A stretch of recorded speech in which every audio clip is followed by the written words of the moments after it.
Welcome everybody. My name is Ricardo Peach. I'm the Executive Director of the Australian Festival of Chamber Music. It's an absolute privilege to welcome you all here and extraordinary elders from the Aboriginal communities of Townsville, led by Auntie Ross Saylor, who's in COVID isolation, but thanks to technology we have her on Zoom. So she's joined us. Thank you, Auntie Ross. I panicked there for a moment, but then we got you on Zoom, so that was great. And guests, Ashley Saltner, Helena Key, Charmaine Karoy and Janine Gatz, thank you very much for joining us. Auntie Ross asked me just to do an acknowledgement of country. The Australian Festival of Chamber Music acknowledges the traditional owners and custodians of Townsville, the Wulgurugaba of Garrambilbara and Yunbanun and Bindal people. We pay our respects to their cultures, their ancestors and their elders past and present, and all future generations. We recognise and value the integral role Aboriginal and Torres Strait Islander people play in our creative and artistic endeavours. Everybody, welcome. Thank you.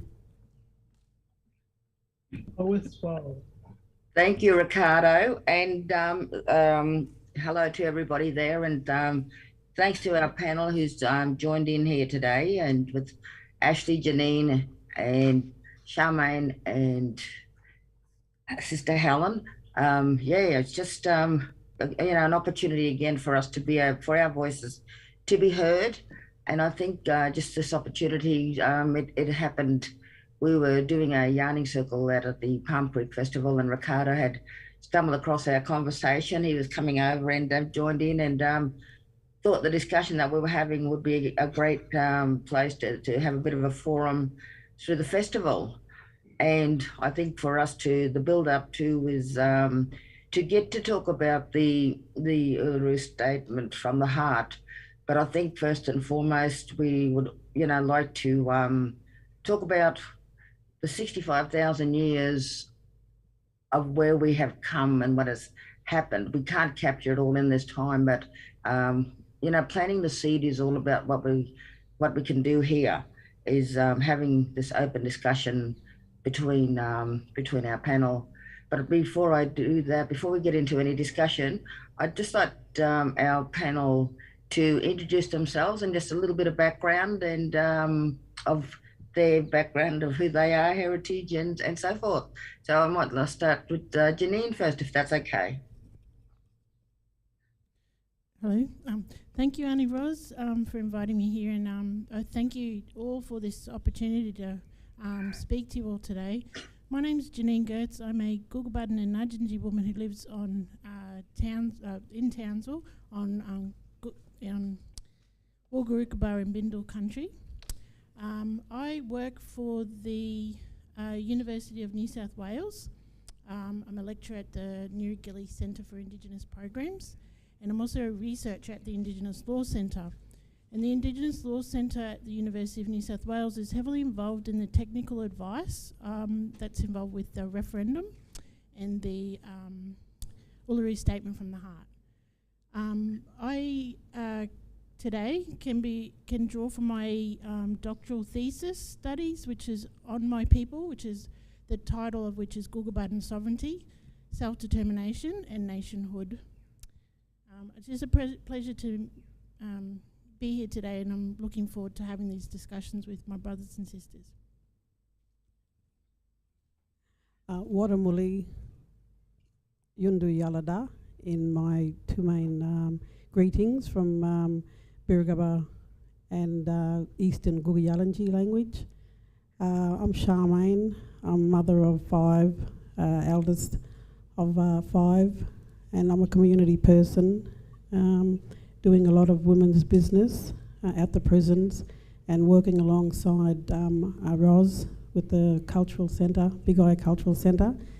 And I've been asked to share my journey and my story from my grandfather. I was sent to Palm Island, and along with a lot of other families.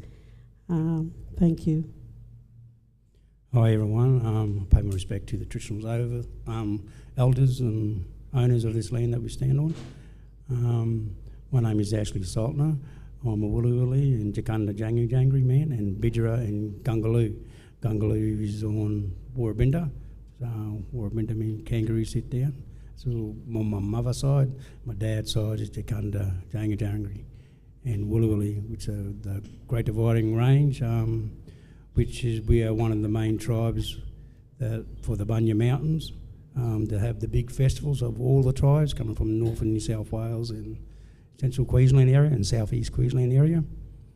I don't know, I was just, I don't know if I was nominated, I'm just filling in here. But yes, with the Uluru Statement and what the politicians are talking about in the paper and what also the journalists are putting in there, you know, everyone's taking side of what the journalists and the politicians, what they're saying, also our own mob from the traditional owner groups from where they live. We already know that, I can just give you this information that I know that we've already got representatives within Queensland for our area, but in specific information and that can be fed through our state body, then to the federal body. This is what we'll be talking about today, obviously, because I don't really know too much of it as much as you guys have. I think it's a good thing. I was reading something in the paper today, or just in one of the, I think, Facebook, about language. And I was just fortunate for me, got a good old friend, old white fella that I'm good with, some neighbours in my street, and we were sitting down there the other day, and it was by accident, but I had to take off. He was making a cup of tea for me. I pay respect to them, not to our black fellas, but to the white fellas too, because there's a lot of good white fellas out there.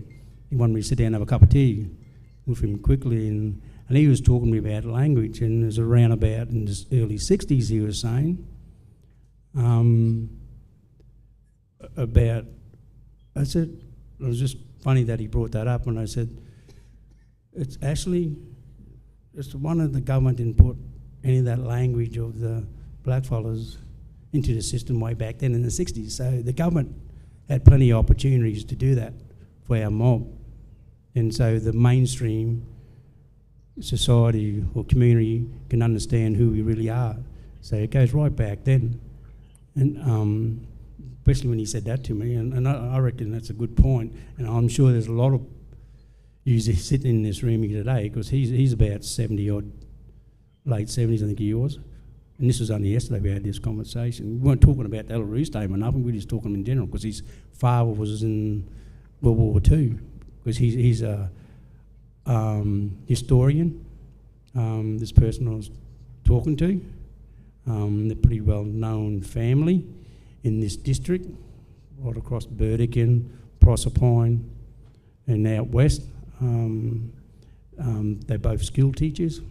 They are ex-school teachers in music, and they like to, they always call me to come in for a cup of tea. My wife can't, because she's a bit crook and she only goes when she's available, and she's one of the TOs from this area, my wife is. I'm Ashley Senior. My son, Ashley Junior, runs the Wagga dance group around town, so I'm sort of in everything, but it's not my story to tell. I can only tell from what I see from outside. So it'd be good to hear your information from the outside, looking in, especially into what the politicians are going to do, you know, and also these journalists that come along, you know, they just play tricks with us all in the community. So I've been in Townsville for 40 years. I went to primary school in Mount Morgan. You know where Mount Morgan is. I went to primary school there, and I went to the Rocky Grammar. Then I went to Iggy Park, Nations Park College. And I had two sons that went to Nations Park College as well. And another son, the two oldest, went to Pimlico High School. And one of them was the inaugural student at the Tech College. So that's me. Thank you. Okay, thanks. Thanks very much, Ashley. And if I could just get Helen Arkey to introduce herself and a little bit of background there. Thanks, Helen. All right, just a quick one. I'm of Miriam descent, Murray Island. Shouldn't call it Murray Island anymore. Should just say Miriam or Mer. Yeah, I've lived in Townsville since 1968, very long time. Went to work in government, three sectors of government, which is a very good experience. One thing I like about government is they teach you everything and you know where to find it and they can't hide stuff from you. So that was one thing good that I contained from the government. About this today's storytelling or whatever, the Uluru Statement, Triple R, reconciliation, including us in the Constitution. Yeah, I have my doubts about a lot of things because if the white man did this a long time ago, then we would have been in there. But they're still trying to get us in there. And we're still trying to get in there. So I'm just a bit nervous about the whole thing. Because for one thing, they haven't acknowledged us properly. So why do they want us in the Uluru Statement? But anyway, that's probably up for discussion.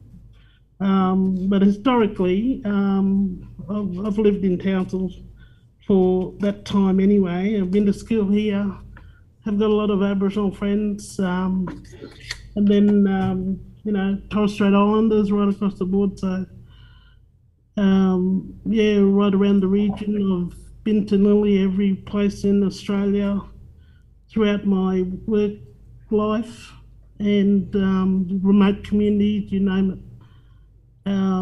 So I've been around and developing employment stuff, small business, all of that type of stuff. But at the moment, I am now looking after an NDIS client.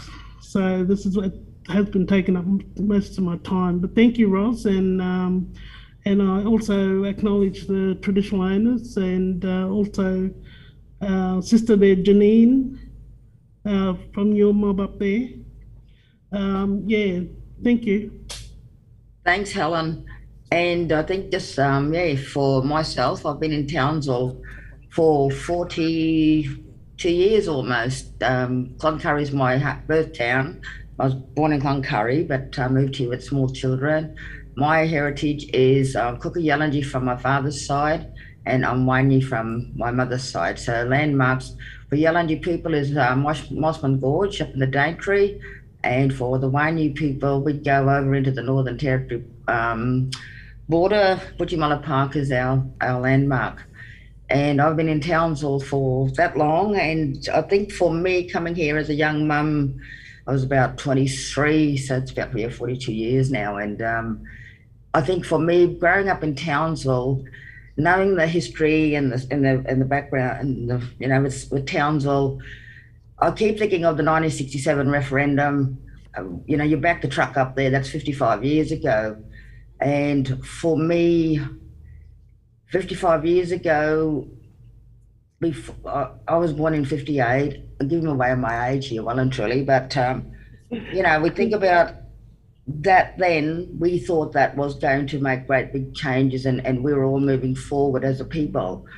But where are we at with that when you back the truck up to that era? And then we just celebrated 30 years of the Mabo decision.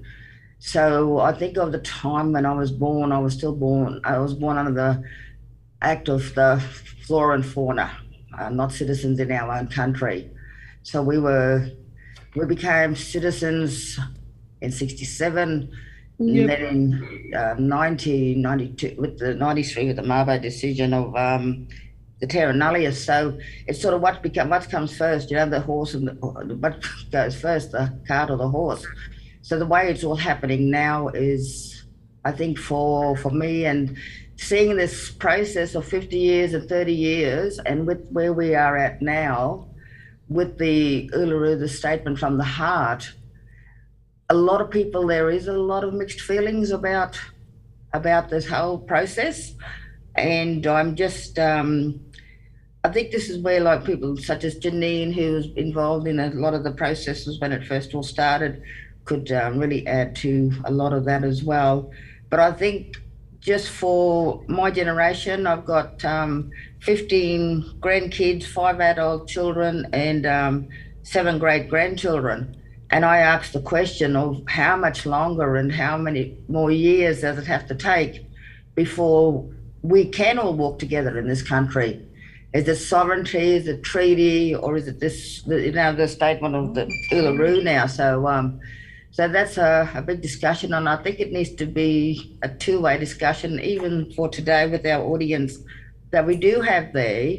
I'm sure you have questions and opinions as well, and we're only sort of just touching on the surface of it all, because as community people, again, knowing the politics, and as Sister Helen there just said, when you're working in government, you get to know how the whole framework of in-house government works, and with Janine as well, and for Ashley and Charmaine there as well, as community people, we are walking the walk and wanting to talk the talk, but so many of us get left behind with it all as well.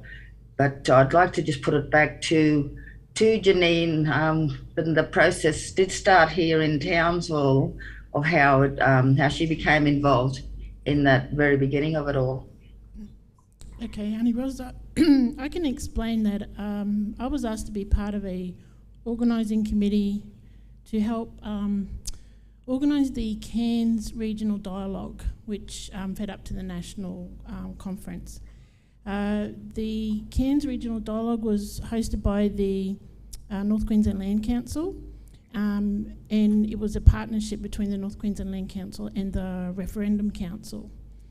The methodology that was used to invite participants was 60% traditional owner representatives, so from each Aboriginal each Aboriginal nation. I'll explain that the catchment area was from basically Townsville out northwest to Mount Isa, the border there up the Cape, and it stopped just short of where the Torres Strait Regional Authority would, that footprint. The other 20% were community service delivery organisation representatives, and the remainder were individuals in the community that were in leadership positions. So, particularly from the Townsville area, Ashley's wife, Sister Linda, and her mother, Auntie Virginia, were involved. They came to the Cairns one, along with Auntie Graceland, Smallwood, and some others. I mean, I'm not going to give you the full list, but they're of note, I think, just to give you an example. But through that discussion, we were in the regional dialogue, we were asked to consider a number of different reforms in the Constitution.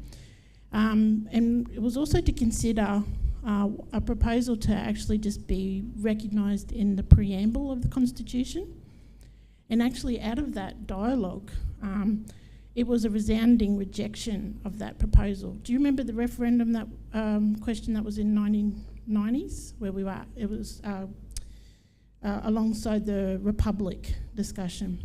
And that was simply that there be an acknowledgement that Aboriginal and Torres Strait Islander people were the first peoples, just within the preamble. And actually at that Cairns Regional Dialogue, which happened in, I think it was 2016. I'm sorry, I'm not very good with the dates. In the lead up to the Uluru Statement, that was a rejection of that, because the participants at that dialogue rejected it because it was seen as a symbolic gesture only, and that there was other reforms required to really understanding how law and power and politics work within this country.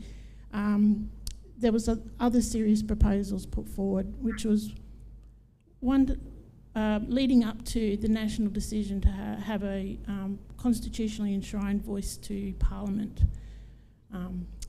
There's some other complicated matters in there around race powers, inserting new clauses, you know, that kind of thing. But basically, the proposals that came out of the regional dialogues led to the voice to Parliament, an establishment of a Makarrata Commission or a treaty commission, which would oversee agreement making or treaty making, and also truth-telling processes.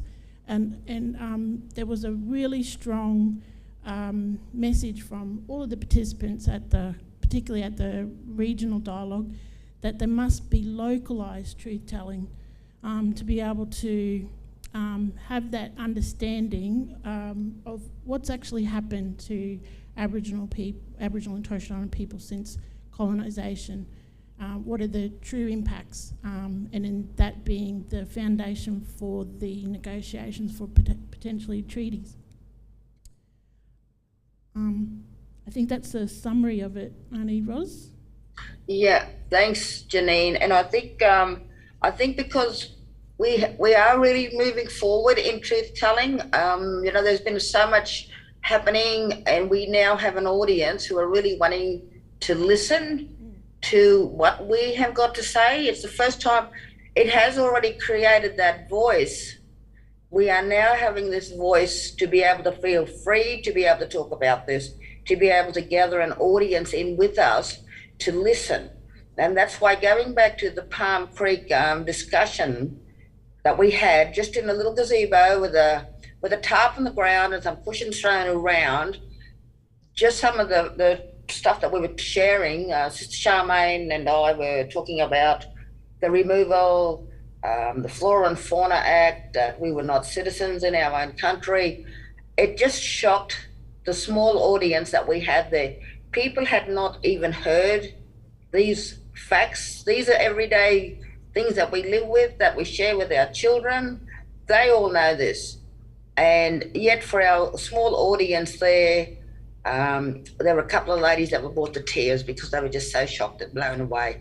And I think by just creating that voice of the truth telling is so very important. And I think that's where I'll get to Sister Helen shortly, but I think for Charmaine's, the reason why I wanted Charmaine here today as well is because with her story of Palm, we all have our connections to Palm. My great-grandparents were also removed and taken from Yalanji country, sent to Yarrabah, and then because grandmother stood up for herself and was challenging the system back in those days, she was then classed as a troublemaker and then sent to Palm Island.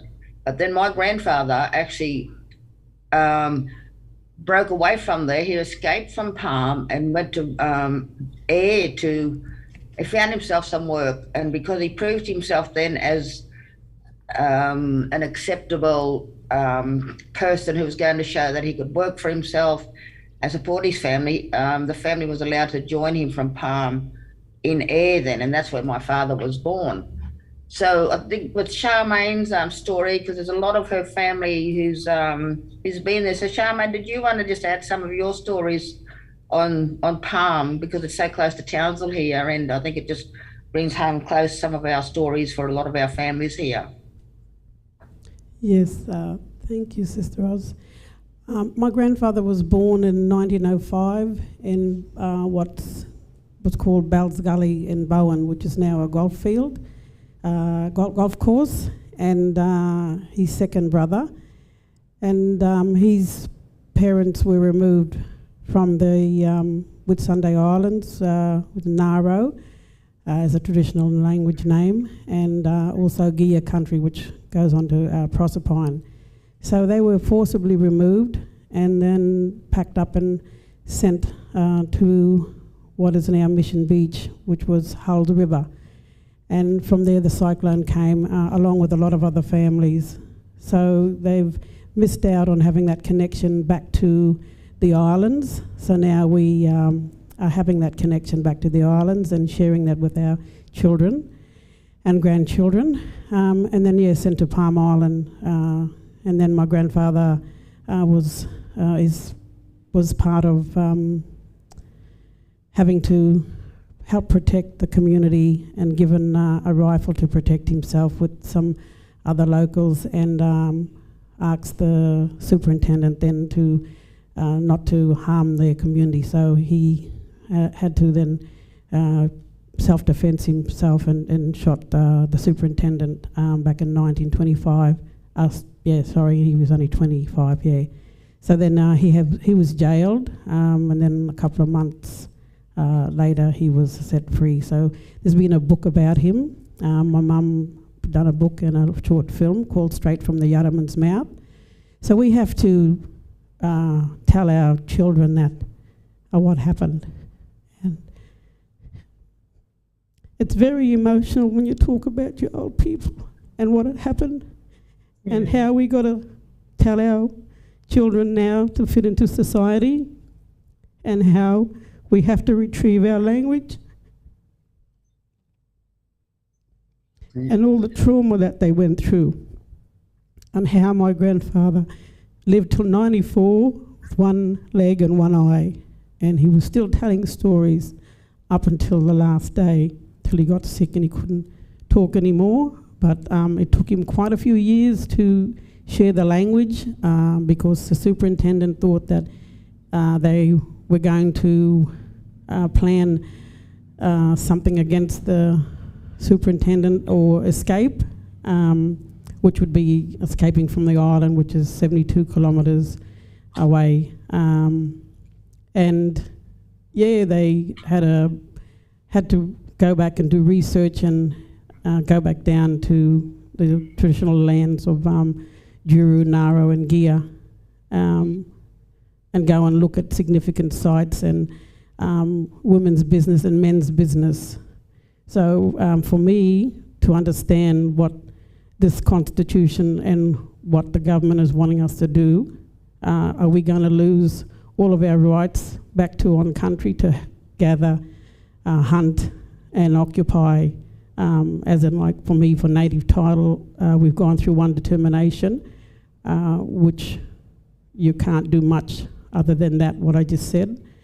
And we've still got more lands and that to go through. And I didn't acknowledge all of my connection, which is Gurang on my dad's side, all the way down to Bundaberg, and Eastern Gugayalanji on my grandmother's side, and also Kalkadoon West on my dad's mother's side, that I'm still researching.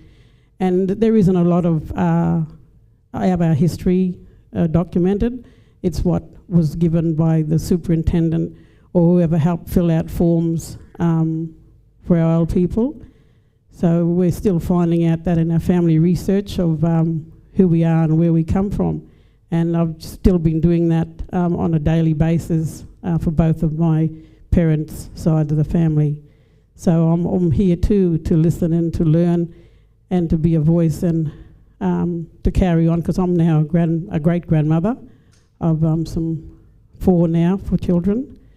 And I want to be able to share with others as well. And for me, it's all about others listening to our stories and acknowledging, not blaming or holding anyone. It's just how the system is created and how we have to live every day and try to hold our head up.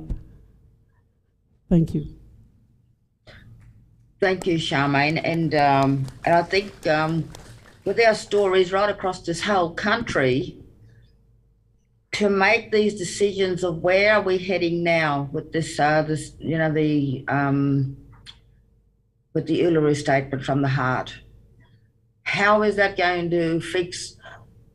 It's still so tender when we talk about our stories, and how are we going to fix this?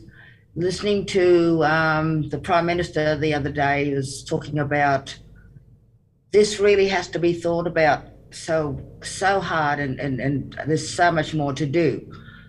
We do have some who are wanting to rush it through, but until we deal with all of this trauma and the whole changes of our lifestyle and our families, how do we get to that point is the big question.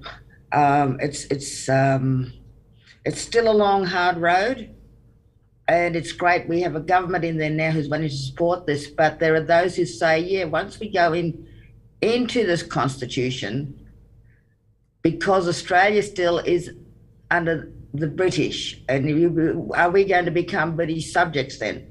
Do we lose our right as a people, our sovereignty?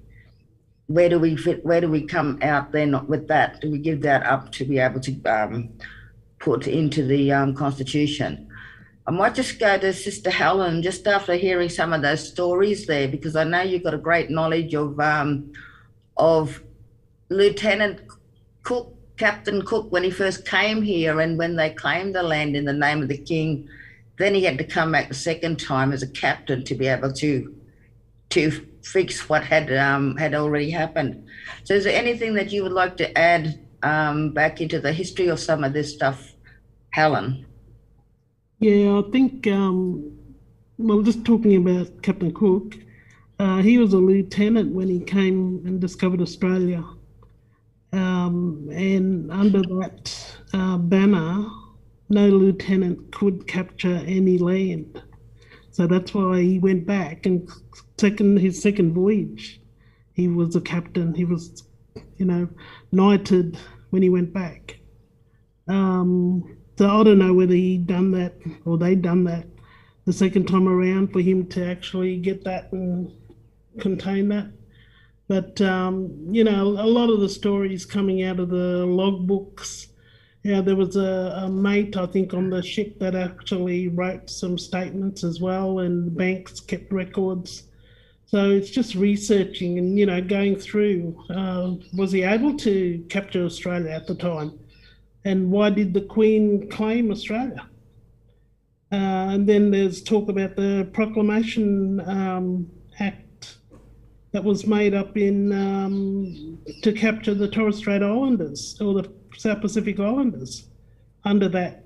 And did Australia, so it's all this historical stuff that we have to unpack to go through and really see whether us as Torres Strait Islanders, I'm only speaking on, the Torres Strait Islanders, whether we were part of that Proclamation Act that shouldn't have been, classified, but because a lot of things happened during those centuries, we then had to infiltrate from the Torres Strait, come down south because we had to look after our families. There was no work. I actually came across a document which I don't think has become public, and I'm not sure whether it's been kept secret or whatever, but I actually printed off the whole document, which is about 200 odd pages, and it was about a royal commission that was done in 1922.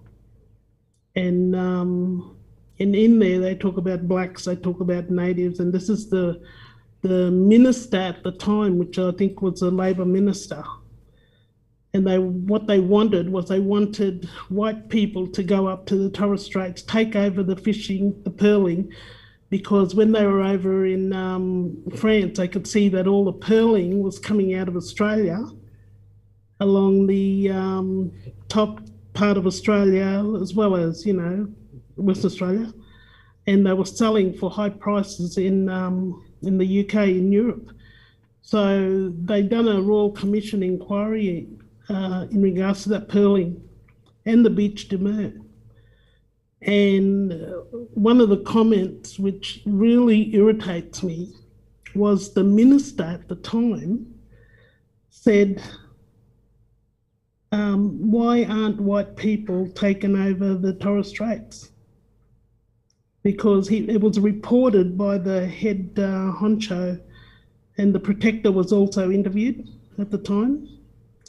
And that comment really irritated me because in 1937, my forefathers had rallied up in the Torres Straits about the fishing, about the sea life and everything, that they were being pushed out. They had their own dinghies, whether it's canoe, whether it's a man-made boat, whatever, canoe. They had their own fishing, they had their own enterprise going. And then all of a sudden, this Royal Commission in Australia, this Labor minister, does this commission and says, why isn't there any white people up there? Why haven't we got white people doing the business up in Torres Straits? How many blacks in you were talking about, there was about 169 boats in the Torres Straits doing the fishing, doing the selling, selling to the big ships to sell the pearl, whatever, beach demur. And then they slowly rid our people up in the Straits of that enterprise, and they took over. Hence, they were only situated in Somerset, which is on the mainland of Australia. They weren't on Thursday Island. They weren't even in Torres Straits. They were situated in Somerset at the time. So they infiltrated Torres Strait by setting up a place in Thursday Island. And that's when they slowly used my forefathers, used my own Torres Strait Islander countrymen. There was New Guinea people there were South Pacific Islanders, there was Aboriginal people there. There was noted of Aboriginal people, would have been from Curragh or, the Gulf, wherever.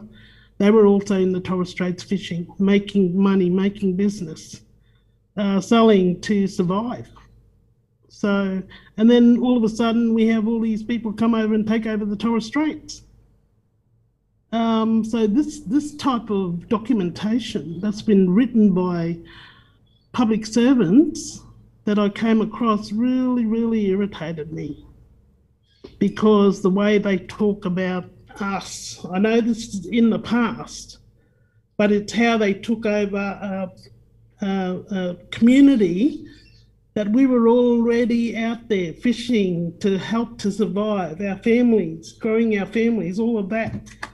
And then the war infiltrated. My mum, before she passed, she gave us a record of what happened in World War II up in the Straits, and then the Torres Strait Light Infantry was started. My mum was the secretary of the Torres Strait Islander Light Infantry with all the elders, all the ex-servicemen and their fathers.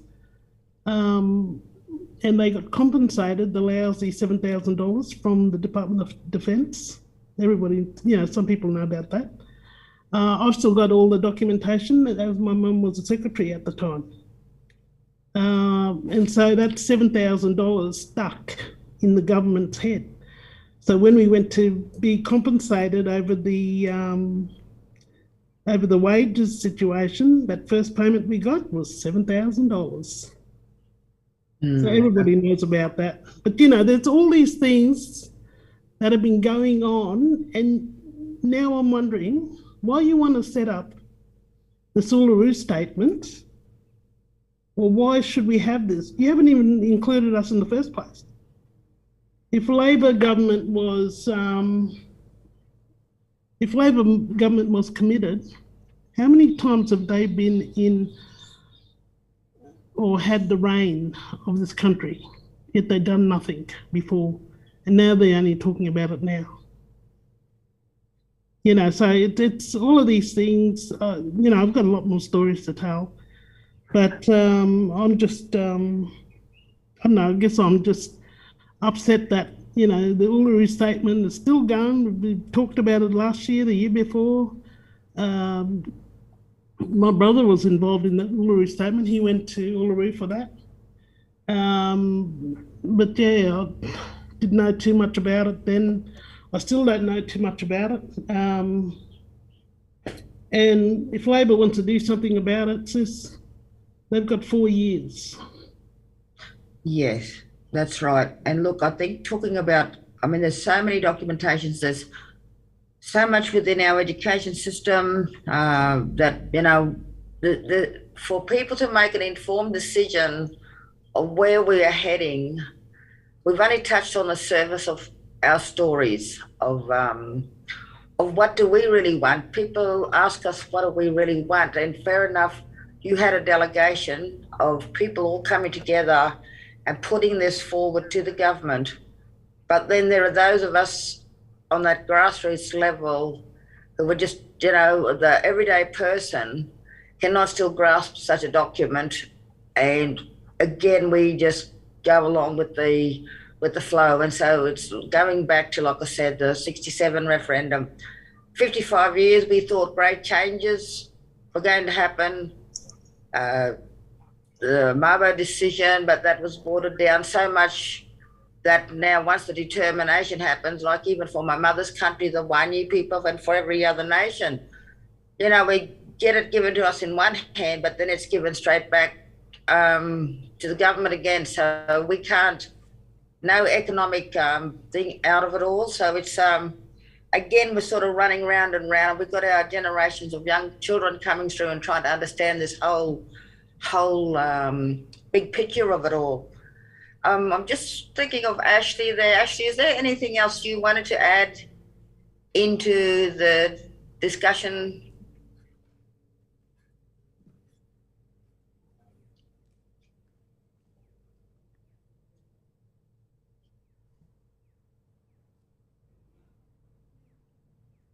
You hear me? Yeah.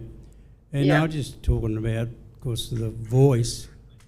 You know, the voice has been going, the government saying about our voice, it's been going since that bus ride, I think, Charles Perkins, even before that.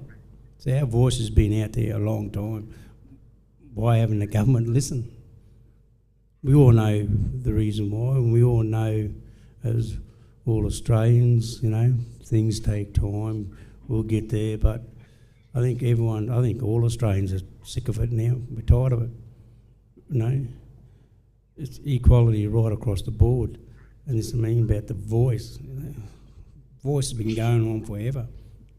You know, but I know it changes over time. But you go back to that era of that Charles Perkins era before those leaders and elders back then. They already had the answers then.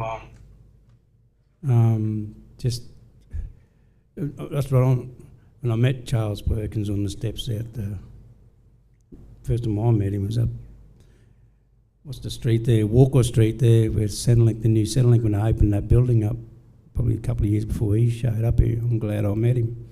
He was obviously a good soccer player too. I just wanted to add that about the voice. The voice is already there. I think the audience here, we already know the voice has been there a long time. You know, we all know how the government brought that up again. The government and the journalists, no, they're playing that merry-go-round thing again with us. Tired of repeating ourselves. Thanks, Ashley. And I mean another symbolic gesture that happened as well was the walk across the bridge, the Sydney Harbour Bridge in 2000. You know, Australia walked with us on that day. People want to see change, but the policies and the governments of the day still have us so grounded that how do we get out of that bunker? It was such a moving moment to see that, and we thought again, our hopes were raised that we will be, you know, treated and looked upon as equals and as citizens and people to have a right to be able to give our children a better quality of life. So I'm just conscious of time, and I'll Janine, I'll get back to Janine now, and so we could have another comment there from Janine. Thanks, Janine. I've really enjoyed listening to the other panellists and bring up really important points about truth telling and the history of colonisation, the history of our activism, and as Brother Ashley was just talking about, political activism has been a part of Aboriginal and Torres Strait Islander people's lives, because we are born into being political because our very being is political. We have to be, because this current system isn't working for us.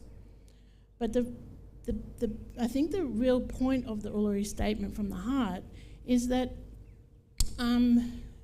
activism, truth-telling alone won't deliver proper social, political, legal reform without a constitutionally enshrined voice to Parliament in the Constitution, which enacts a power, or an anchor if you like, for Aboriginal and Torres Strait Islander people to make representations to Parliament on matters that affect us. This is not that's not to dismiss the importance of protests, and that will still probably need to happen. But if you have this mechanism in the Constitution, you can then be a bit more organised, structured, strategic about the kind of advice we need to give to Parliament on the sort of social, cultural and political issues that affect Aboriginal and Torres Strait Islander people. And the point of it being in the Constitution is so that it can't be abolished simply at the whim of a government that's elected for the 3-4 years term. And we've experienced this through ATSIC. When we had a voice in ATSIC, our grassroots Aboriginal and Torres Strait Islander people can understand a voice through our experience through the Aboriginal and Torres Strait Islander Commission, can't we, Auntie Ros? And the thing is that, like, our young people are actually born post that time and can't perhaps perceive what it might have been like when Aboriginal and Torres Strait Islander people actually had a body, a mechanism for having a say, service delivery, where funding went to, that kind of thing. So the point of this is that having it in the Constitution is that it can't be just given and taken away by a term of government. So the other thing I just probably wanted to perhaps talk back to Sister Helen there about the Uluru. There's a very practical reason why perhaps the Labor government, which is currently now putting forward this proposal, hasn't been able to enact the Uluru Statement from the Heart, because simply the Uluru Statement from the Heart was given to the Australian people during a time when there was a Liberal government in place. And if you remember, the Liberal government just completely dismissed it, dismissed the idea. It was Turnbull at the time. And then Morrison since did that as well, just not even engage in that sort of idea. So there's now an opportunity for a Labor government led by Anthony Albanese to move forward with these, I think, important structural reforms. Now, all of this is, there's another comment perhaps I wanted us to address. Perhaps there is a concern of Aboriginal and Torres Strait Islander people that if we are put in the Constitution, that we somehow become Australians or part, we cede our sovereignty in some way. But you can only cede our sovereignty if we cede our sovereignty. And that actually can be done through a treaty arrangement or something. And we would have to write, we cede our sovereignty.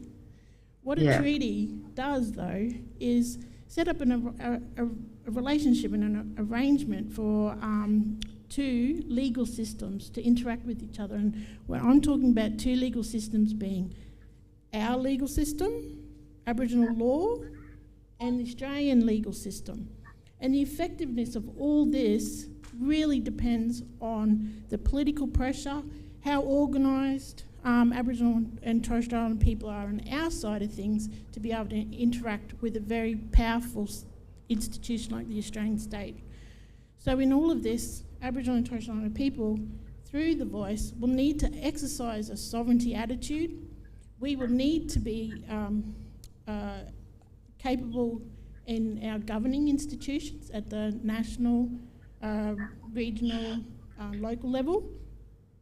The policies that we put forward need to match our culture, that sustain and perpetuate our right to practice our cultures. And in fact, what we're actually advocating for is a right to be different, not a right to be the same.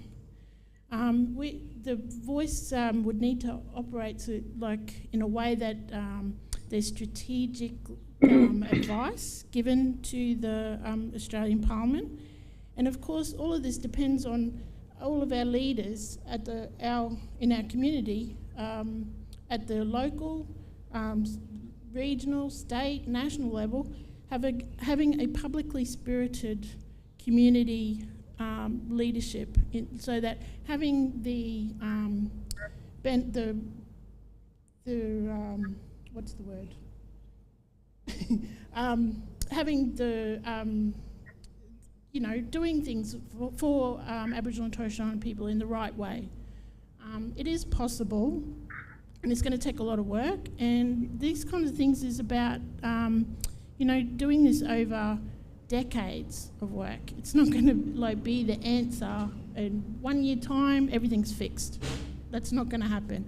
Treaty making in itself is a way for us to establish a mechanism so that we can regularly talk and talk about matters of sovereignty, matters of self-determination, and matters that affect Aboriginal and Torres Strait Islander people.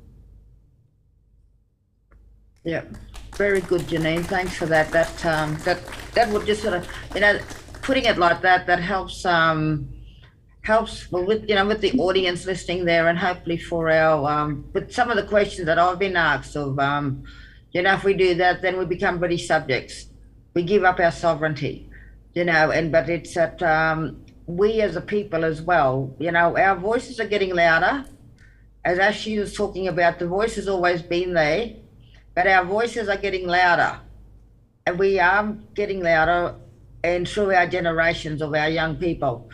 We have so many of our young people who are lost because they're confused, but we also have so many of our young people who want to lead the way for all of these right reasons as well. And if we don't keep ourselves with our strength of what we have got to keep that going and to build our next generation. But for me, I'm 60, almost 65, and like I said, to wait another 20 years, well, another 20 years is, for me, that's 85. And so I sort of think, how much longer in this country do we have to wait?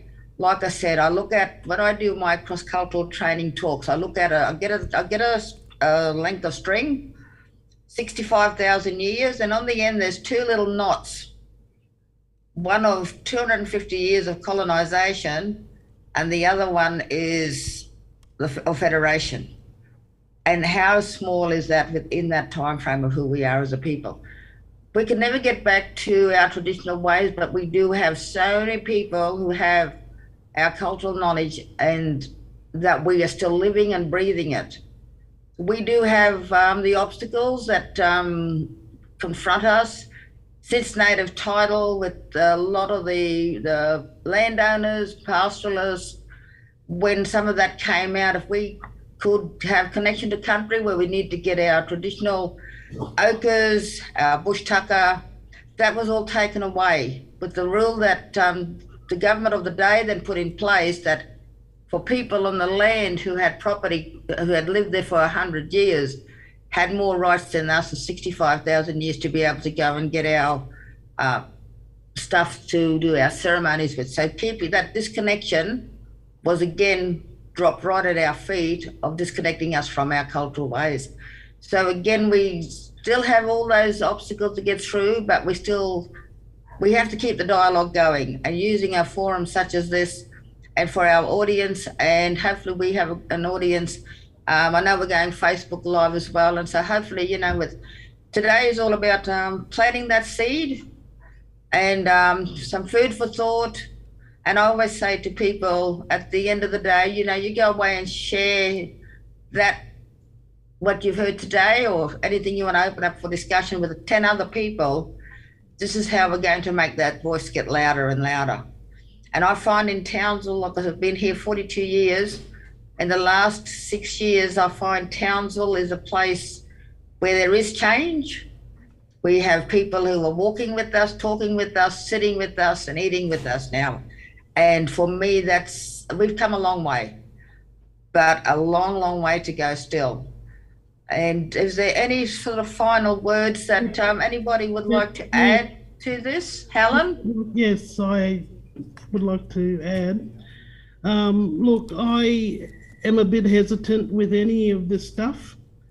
Even when they were talking about the Constitution before, during, what's her name? The other Prime Minister. Julia Gillard. Minister, yeah. So I've been nervous and I've been hesitant about including anything in this Constitution because Whitlam, go and do your research, Whitlam changed the Constitution in the 1970s. He took the Queen out. So we don't have a Queen here. Go and do your historical search. Whitlam changed the Constitution in the 1970s. So if we don't have a Queen, who are we celebrating? That's in the Constitution. And now they want to include us in the Constitution? Queen was taken out then, and that was done by the Labor government. Now, in the 1920s, the Queensland government went and changed the House and took the upper house out. Why do you think David Crisafulli has a lot of complaining to do on Facebook with all the stuff that Labor government's been doing? Because there's no upper house to challenge the Premier of this state. Go and do your homework. Think about the Constitution. This is what I've been saying all the time, ever since it's been coming out. If they were concerned and worried about us, sovereign people of this country, and me of the Torres Straits, they would have done it long time ago. Yeah, and look, and I think that's... Go and do your research on your Constitution and what things have been taken out and how they did it. And apparently a Murray fella and a Migaloo fella had went to court on the 1st of August this year, only a couple of days ago, up in Northern Territory. Read about it. It's written all over Facebook. Yeah, I've seen that, yes. Yes, and I sent it to some of you on Messenger. Yes. Then you'll know what I've been talking about. Yeah, and maybe we could put that into the Facebook live comments, Helen, for people to read that very item now when we finish here today. Yeah, so basically what I'm saying is, government, go and fix your house up first before you come and sell it to us. Yes, absolutely. So so hopefully our audience, and I mean, I wish there was some way that there could have been a little bit of audience participation. If there was any questions that, we might be able to answer from the audience there, or is there anything that the audience might like to comment or to say, to have some input? Hi, my name is Norman, and I'm very surprised that there is a move to change the Constitution in the direction of the Uluru Statement without a parallel move to remove Section 1, Part 26 of the Constitution, which nobody seems to be talking about. And it simply says, the Commonwealth may make laws regarding people of any race for whom it is deemed necessary to make special laws. That is in the Constitution, and no one seems to be doing anything to remove it. Why? Helen? Exactly, that's what I'm saying. They've been changing the Constitution. Now, in order to change the Constitution, for those who know, Janine, you might know this, for those who know and understand, in order to change that, you need a referendum. The last referendum that I voted on was in 1984. A referendum from the Australian people, the Australian voters. Now, if they keep on changing, now if Whitlam went and changed the Constitution back then, did we test that or what? I don't recall my parents going to vote for that. My parents only recall my parents going to vote for the 1967 referendum. Because I was there, I was 6 years old when I walked in with my mother to vote. Thank you. Thanks, Helen. Can I respond to that, Andrew? Yep, we have another question. Oh, Oh, Peter sorry, Annie Kingsbury. Rose. Sorry, can I just respond to that last question before the next one? Next yes, question. thanks, Janine. Yeah. Look, there was a number of clauses actually considered in the dialogues, and one of that clause was one of them. And as Helen has correctly pointed out, to change the constitution, you need to hold a referendum. And there's not been too many successful referendums. It's a very big job and a very big ask of the Australian people. Now, there's a number of other clauses that are of concern. I'm not going to say that, the Constitution was written in colonial times. It's not a very perfect document. The solution that the participants at the dialogues, the Uluru Statement from the Heart dialogue, came up with was to be able to enshrine the voice to Parliament would be a way and a mechanism to be able to monitor the other clauses of the Constitution. Does that make sense? And to be able to advise on all of the other actions of the clauses of the Constitution, and therefore the legislation that comes out of it would be the body, the voice to Parliament body, which would monitor, advise, scrutinise all of these different legal matters. Thanks, Janine. Yeah. Peter Kingsbury. Noel Pearson, what do you think of him? There's been so many mixed thoughts, opinions over the years. And I think I've sort of, for me personally, I've, not so much lost my way with how he goes about business, but I don't know, does anybody else want to add to that? Janine or Ashley or Helen? Anybody want to add to? No, Sorry, go on, Helen. no comment. Yeah, that's okay. Thank you. Yeah, I think that's just how a lot of our people feel as well. I'll just say that's not a kind sort of question. No, it's not. But it's ask us, it's we all have our own purpose, our own opinions, and we all have our own thoughts on that. And I think it's just becomes a personal thing how people feel. We all everybody is out there really trying to make change for the better for our people, our children, and we all go about it in different ways that sometimes upset people. It isn't the way that we might do business, but we as Aboriginal people, we can see some of the advantages and disadvantages to it. And so it's just a voice that I think it comes back to personal opinions on that question. Thank you. Hi, my name's Heather, and I just wanted to thank all the members of the panel for everything that they've shared with us today.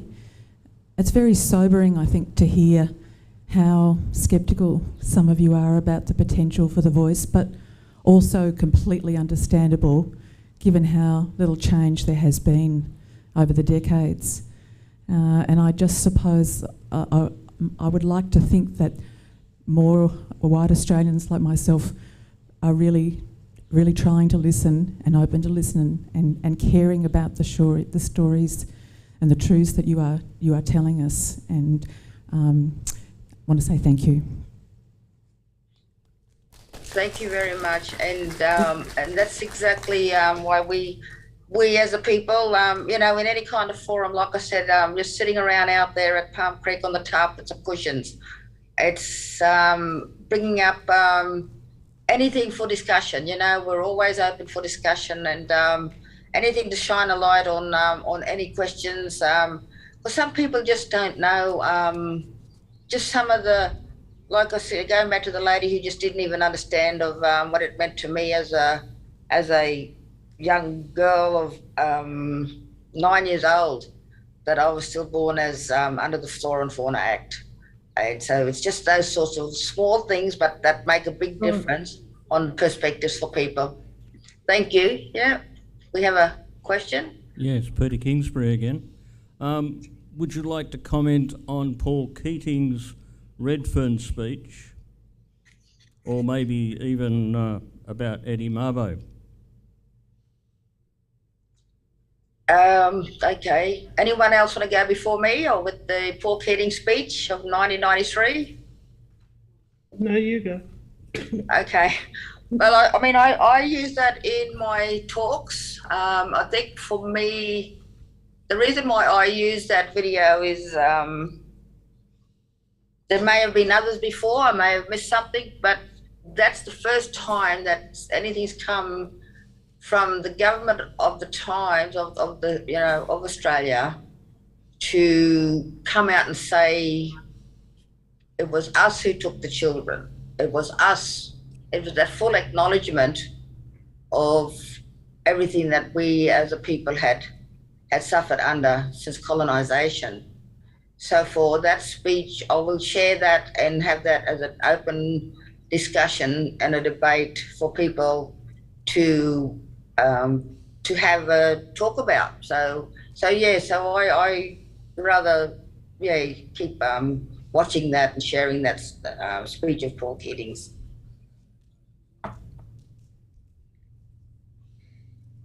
Anyone else? Hello, my name is Christine, and I'm sorry we missed the very beginning. So maybe I'm telling you things you already know about the Uluru Statement for the Heart, which is easily available on Google. But there's also something that's available now on YouTube that was recorded yesterday from the Australia Institute. And that was a very good discussion with people who had been at Uluru arranging all of that. So if you just go online saying Australia Institute, .org, but it's a webinar, and mostly you have to pay for those webinars, but they have put that on YouTube for all of us to access. And so that's something that's available. Thank you. Okay. Hi, my name's Brett Turner. I live in the Afton Tablelands, and I just want to stress how the arts can be an amazing tool to get change happening in respect to everything. We have a Tablelands Folk Festival up our way. It's the longest running festival in Queensland, actually. We've worked with the elders in the area for the arts. We get musicians up there, we get dancers, but also we've got, in the festival, we change the name of the streets to use the local language. So the elders have been really fantastic with us to create more awareness and community building via the arts. So I just wanted to throw that out and say the arts is one aspect you can use, we can all use, to create change. Thank you, because it works really well up our way. It's awesome. Thank you.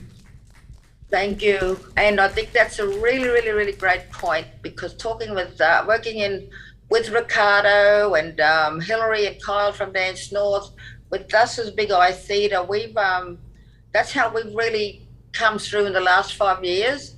We've worked in with every art sector as possible, and with Townsville City Council, doing a lot of projects together, working together, creating dance stories, because it was through the arts that our culture survived. Every form of the arts is how it was all through the storytelling. And so we work with Theatre Inc., Dance North, Full Throttle.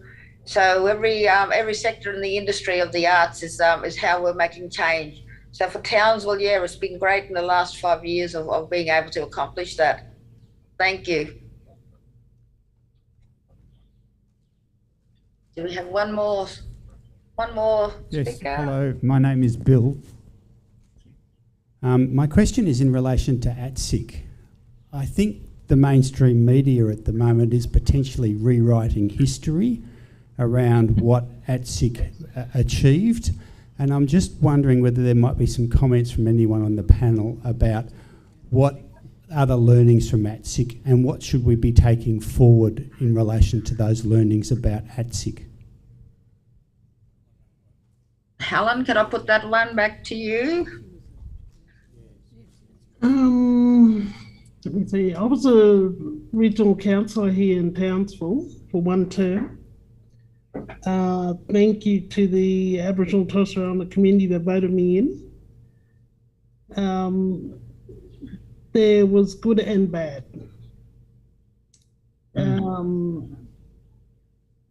I don't think it gave opportunity for others to have a go at, being a councillor to achieve a few things. We had the same old people put in there and doing the same old thing. There was a lot of good and bad stuff going on.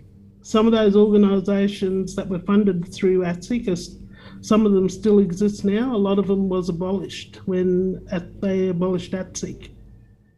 So, like I said, good and bad. I personally would not like to go down that track again. And I think about equality, with all the crime and stuff happening between our Aboriginal and Torres Strait Islander kids, and now they're joining in with non-Indigenous kids. We got to try and work together with a lot of stuff. Government needs to embed a lot of the stuff in their government policy. Because these organisations, they apply for the funding through the government agencies. And I've been saying that all the time I've been working in government, but they haven't been listening. We've got to try and have that equality within our government sectors, to try and dish it out. And, if we're about having equality and male, female, I don't even believe in having women's corporations or men sheds, or we got to try and work together. This is just a waste of money. Embed it in your policy, you could, whatever. But anyway, that's how I feel. Yeah, and I think if I could just add on to the ATSIC days, I think back then the idea was great, but for a lot of our people, there was not a lot of training and not a lot of infrastructure set up around this of how to manage, maintain, in administration, accountancy, and all that sort of stuff. I just found that it was just sort of, the money was put there for us to be able to build up ourselves and businesses and organisations.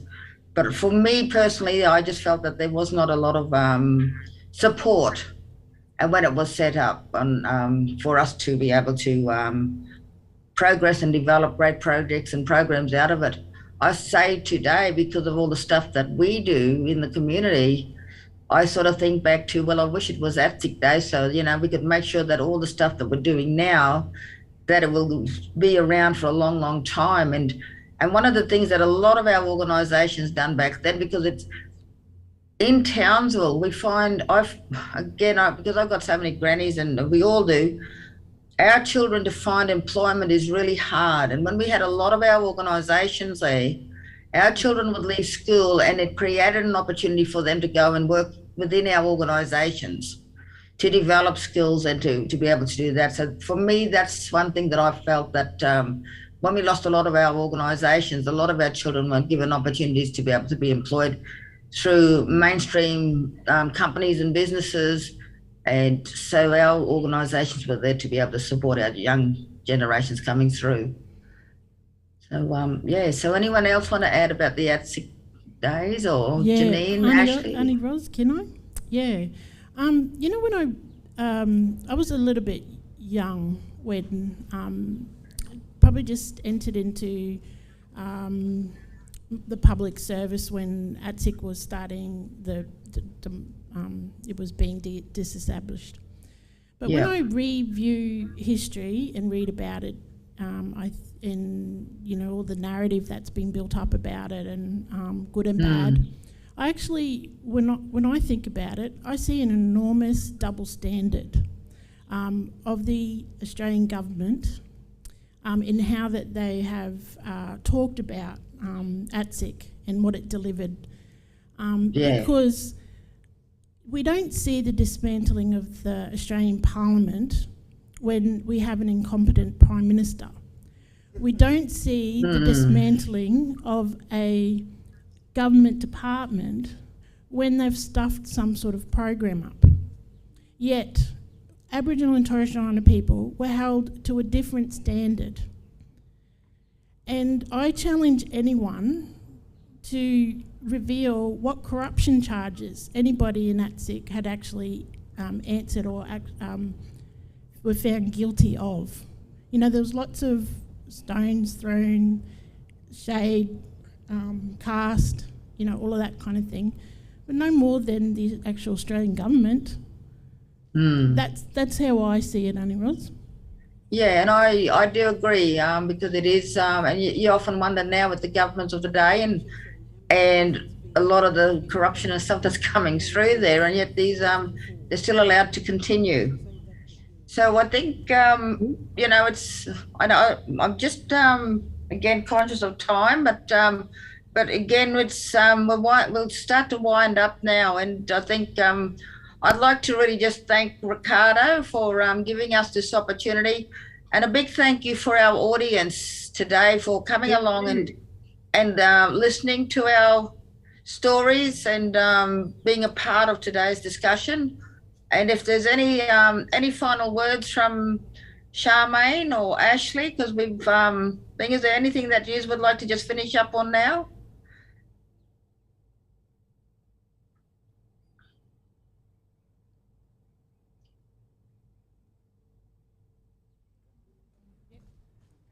Good, yeah.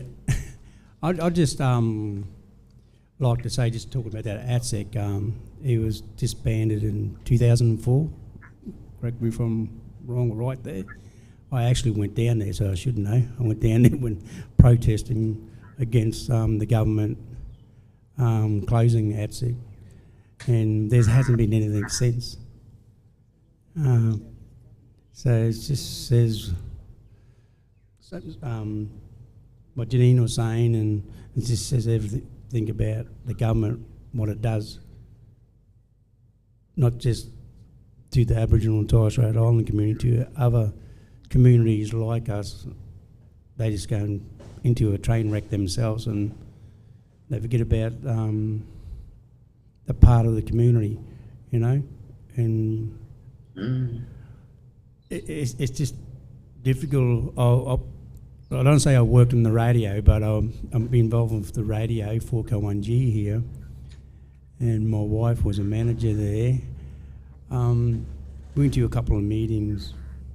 This is just an example of part of one of the Aboriginal Torres Strait Island organisations in the communities. And this is right across the board, and how the other non-profit organisations like ourselves, when ATSIC was closed, we went to these national meetings with the radio broadcasters, with all the other community radios, and with no disrespect to the rest of the community, you know,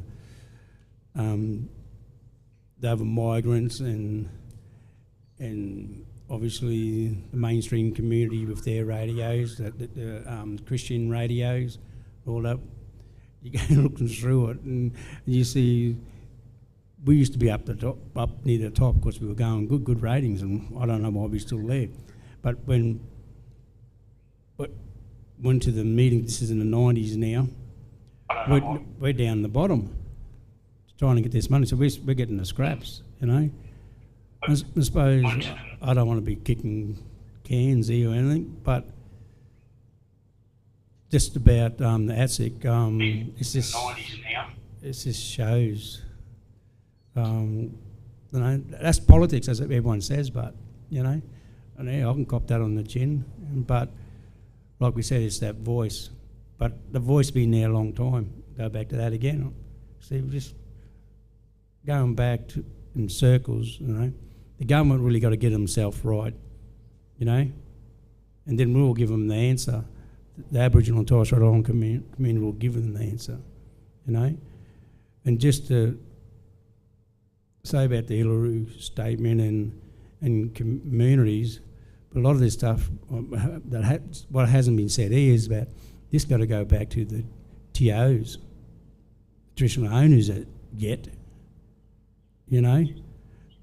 So those people are sitting up here. I just hope some of those Aboriginal and Torres Strait Island leaders are sitting in Parliament, and I'm sure they know they're smart people. I mean, even some of the other politicians there. It's got to go back to the traditional owner groups yet, not just the communities or the groups like us, just living in a regional area. It's the TOs on their country. That's what they like too. So this is not my country here. Like I said, I'm from the central Queensland, south east Queensland area. They probably just say no. They probably do their own thing. I don't know. You know, I was an applicant. I sat on the committee. I was a board of director with my mob from down south, and I appreciate that. They allow me to do that, represent my mob from down that way on my dad's side, and also talk on my mum's side as well as a representative for my family. So there's all these little micro stuff that everyone has to go through, and it's difficult for all. But yes, we've got to all look at the big picture, and hope you can all see that. So thank you. Thanks, Ashley. Any final words, Charmaine? Nah, she's okay. And I'd like to thank you all for coming to on behalf of us, the panels. Thanks, Ashley. Yeah, thanks. And I think just you know, let's all keep the discussion going, the dialogue going, and look, we're all local people around Townsville. If you see us up the street, you know, always come and say hello, and we've always got a good yarn to share with you and a conversation that we'd like to strike up with you. So thanks, Ricardo. Been lovely being a part of today with yourself and our panel and our audience there. Thanks for this opportunity. Thank you, Auntie Ros, and thanks to the panelists. And we look forward to many more conversations and storytelling in the future. Thank you very much. Thank you. Thank you. Thanks, everyone. Thank you.